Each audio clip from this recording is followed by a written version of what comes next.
Writing अच्छी नहीं है, एग्जाम में राइटिंग ना बनने की वजह से मार्क्स कम आ रहे हैं, आपके लेटर चिड़िया की टांग जैसे बन रहे हैं, यार क्या करूं इस सोच में डूबे हुए हो, तो आप सही जगह पे आए हो।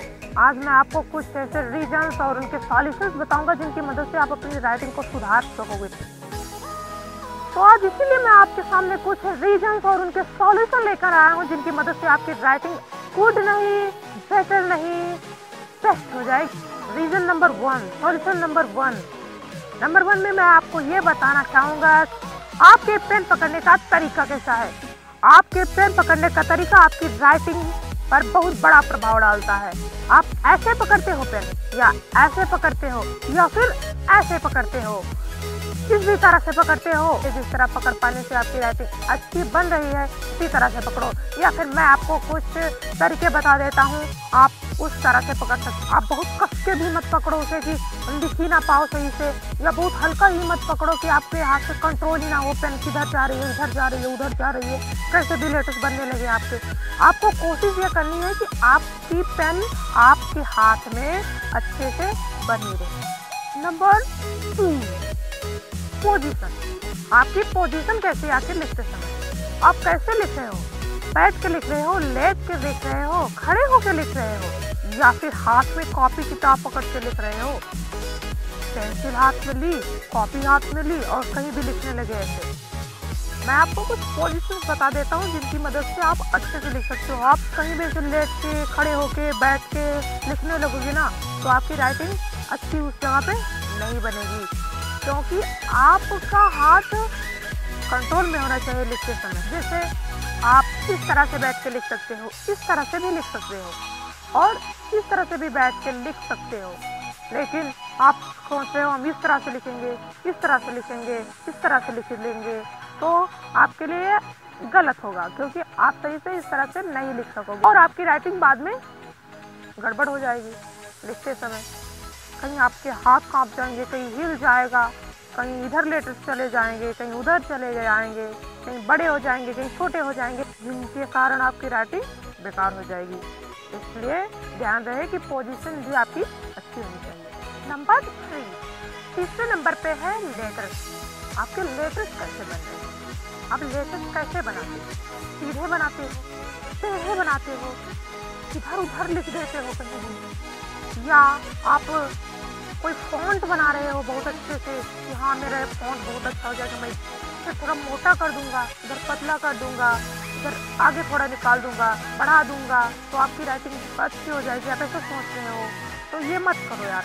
मैं कह रहा हूँ कि आप एग्जाम टाइम या स्कूल टाइम में ऐसा मत करो। आपको जब कोई नोट्स वैसे लिखनी हो, अपने मन की बातें लिखनी हो, कोई डायरी वायरी में लिखना हो, तो आप ऐसे लिखो, कोई बात नहीं, तब आपके लिए अच्छा होगा, आपकी डायरी सुंदर लगेगी लिखने में। लेकिन जब आप कोर्स लिख रहे हो या आप कोई कॉपी पर लिख रहे हो, आप स्कूल की नोट्स बना रहे हो, तब ऐसा मत लिख, क्योंकि आपने एक बार ऐसे लेटर्स बना दिए तो आपकी हमेशा आदत ही बनी रहेगी कि हाँ हमेशा ऐसे ही बनेगा, कभी गलती से इधर घूम गया, कभी उधर घूम गया। वैसे भी एग्जाम टाइम में आपको कुछ भी अच्छा लगे, आपको स्कूल टाइम में कुछ भी अच्छा लगे, लेकिन वो हमेशा अच्छा नहीं होता है। आप दूसरों को देखोगे, आपको अच्छा पहुँच लगा उसका, वो अच्छी से राइटिंग लिखा है, इधर थोड़ा मोड़ दिया, उधर थोड़ा बढ़ा दिया, तो आपको तो वो देखने में अच्छा लगेगा, लेकिन अगर जब आपकी कॉपी एग्जामिनर चेक करेगा, वो तो आपकी जो लिखावट होती है, आपने क्या लिखा है इसको देखकर नंबर देगा, इसको देखकर नहीं देगा कि आपने फॉन्ट कैसे बना दिए हैं। मैं बोल रहा हूँ आपके बुक्स में जैसे लेटर्स होते हैं, मैं हिंदी की राइटिंग के लिए अगर बताऊँ तो आपके बुक्स में जैसे लेटर्स होते हैं वैसे लेटर्स बनाओ हिंदी में। लेकिन अगर आप इंग्लिश की राइटिंग लिख रहे हैं तो आप बुक्स वाले लेटर्स तो बनाएंगे नहीं, राइटिंग लेटर्स अलग होते हैं इंग्लिश के। जैसे आप सबको तो पता है, लेकिन छोटे छोटे जो बच्चे होते हैं शायद सबको ना पता हो, तो पेरेंट्स को चाहिए कि इनको बताएं राइटिंग लेटर्स क्या होते हैं। आपके स्कूल टाइम के लिए राइटिंग लेटर्स ही अच्छे हैं, उन्हें ही बनाने का प्रयास कीजिए। फॉन्ट वाले लेटर्स यार समझ में तो आते हैं, सब लोग पढ़ लेते हैं। मान लिया आपने फॉन्ट को बच्चे से एग्जाम में बनाए, तो देखिए जैसे देख रहे होंगे, तो इस तरह से जब आप लिखते हो ना, जो भी कॉपी चेक करेगा आपकी, उसको मन नहीं करेगा कि वो आपकी कॉपी को पढ़ो, लेकिन वो पढ़ने में आसान भी नहीं होता है। उसमें पढ़ने के लिए थोड़ा ध्यान देना पड़ता है उस पर। जो कॉपी चेक कर रहा है आपकी, उसको इतना ध्यान देने का टाइम तो है नहीं। वो वही देख के चेक किया, नंबर जो उसका मन में आया दे दिया, बस हो गया। ठीक, तो इसलिए मैं बता रहा हूँ लेटर्स आप अच्छे बनाओ। बुक वाले लेटर अच्छे होते हैं। हिंदी की राइटिंग के लिए आप बुक वाले लेटर्स बनाओ, इंग्लिश की राइटिंग के लिए राइटिंग लेटर्स होते हैं। आप वैसे बनाने की कोशिश करो कि बुक में देख लो राइटिंग लेटर्स लिखे होंगे, या मैं डिस्क्रिप्शन में लिंक दे दूँगा, उसकी मदद से आप देख सकते हो कि राइटिंग लेटर्स कैसे होने चाहिए। तो वो लेटर्स बनाओगे तो अच्छे रहेंगे। नंबर 4 नंबर पे है आपकी गैपिंग। आपकी गैपिंग कैसी? आप वर्ड्स के बीच में कितना गैप दे रहे हो लिखते समय।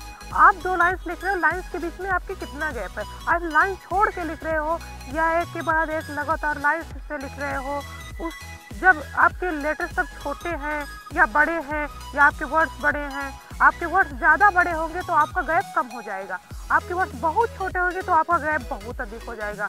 तो आप ये कोशिश करिए कि आपके वर्ड्स बहुत ना बड़े हो ना छोटे हो, लगभग हाफ लाइन में होने चाहिए, आधे लाइन में होने चाहिए।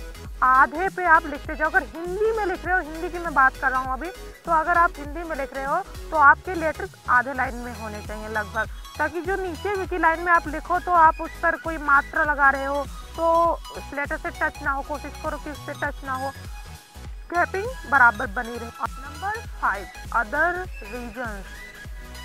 अदर रीजंस भी होते हैं जिनके कारण आपकी राइटिंग शायद अच्छी नहीं बन रही हो। जैसे एक रीज़न हुआ कि आपकी पेन किस तरह से चल रही है। आपकी पेन रुक के चल रही है। हो सकता है कि आप उस पर चढ़ाने लगो दोबारा से, जो लिखा उस पर पेन छोड़ दिया तो आपने उस पर दोबारा चढ़ाने की कोशिश की। तो जब आप उस पर चढ़ाओगे ना तो आपकी राइटिंग बेकार देखने में लगने लगेगी। इसलिए पेन भी कुछ अच्छी क्वालिटी का यूज़ करिए। हाँ, और आपकी राइटिंग पे ये भी बहुत मायने रखता है कि आप किस जगह पे कहाँ बैठ के लिख रहे हो, वातावरण कैसा है आपका। आप कहीं किसी भीड़ भाड़ वाले एरिया में बैठ के लिख रहे हो या एकांत में अकेले में लिख रहे हो। आपको सजेस्ट करूँगा कि आप ऐसी जगह पर लिखें जहाँ एकांत हो।